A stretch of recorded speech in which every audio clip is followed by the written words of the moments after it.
With the average property price at over £280,000 in the UK, that makes it over 70% above the global average property price. What is it about UK property that makes it so expensive?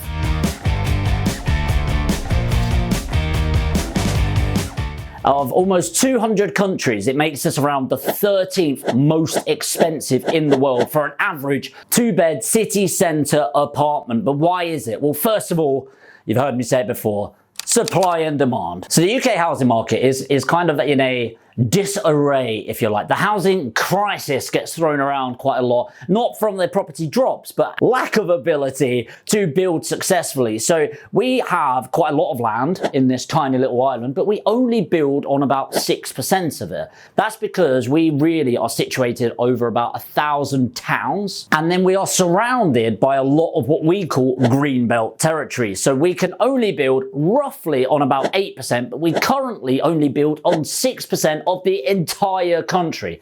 Crazy, right?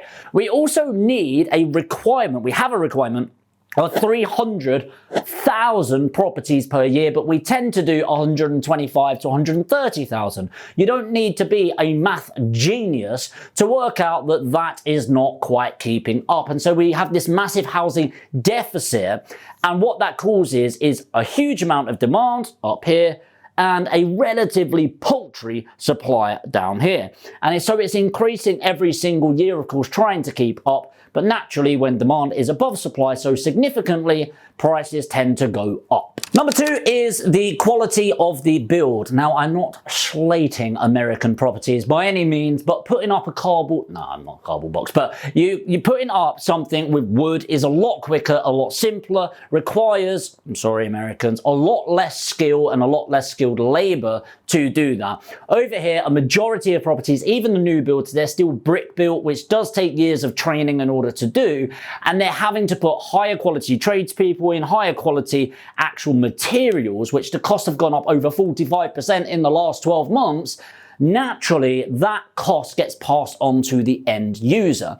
And because of the massive inflation right now going on across the world, but within the UK as well, with Russia, what's going on in Russia going on, and of course the last couple of years with everything else, what it means is that these inflationary products and material costs are coming into play, increasing the cost of land, increasing the cost of building on the land, and of course the end price of the property. Number three is interest rates. So what happens when a country is in a little bit of turmoil, which it has been the last couple of years, is one of the best ways to increase inflation, and sometimes you do want to increase inflation, is to lower the interest rates. And when you lower the interest rates or the cost of lending, what that means is people then lend or borrow more money. And so with interest rates being some of the cheapest that we will have ever seen ever, it's only just gone to 1%, what that means is people get a bit overzealous with their money. They'll start taking out credit cards. They'll start getting more money.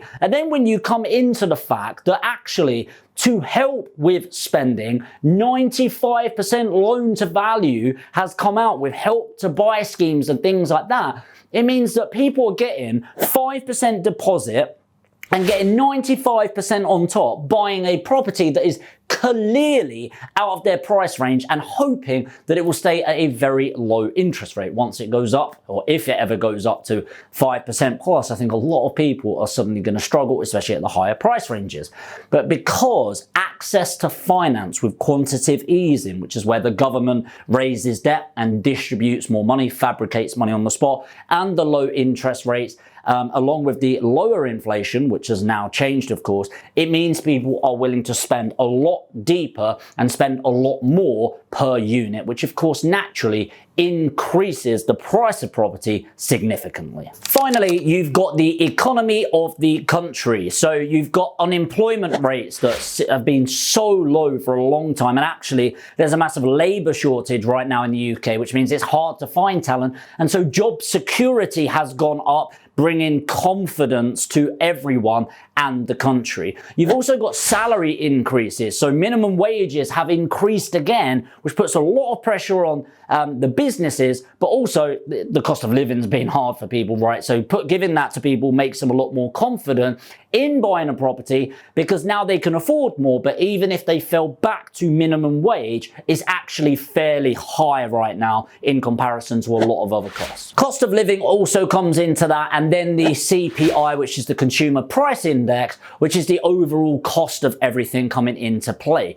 But how much has it actually been impacted in terms of these price hikes, and how expensive has it really got? So I thought what would be really cool here is to just give you an idea of houses 50 years ago versus some other things like steak and things like that, and tell you if the steak had increased by the same margin as property, how much would it be today? So in 1971, a kilo of steak would have been £1.31, and in 2021, it is £14.60. Quite a lot, right? But if it had gone up in the same ratio as property, it would be £76.50 today for a kilo of steak. A banana back in 1950s worth 16 pence. Believe it or not, in 2021 per kilo is actually 80 pence. Really not that much higher. But if you were in housing crisis mode on a banana, you would pay £9.30 per kilos of banana. Well, how about this bread? In 1971, a loaf of bread would be 10 pence. In 2021, the same loaf of bread would be £1.10.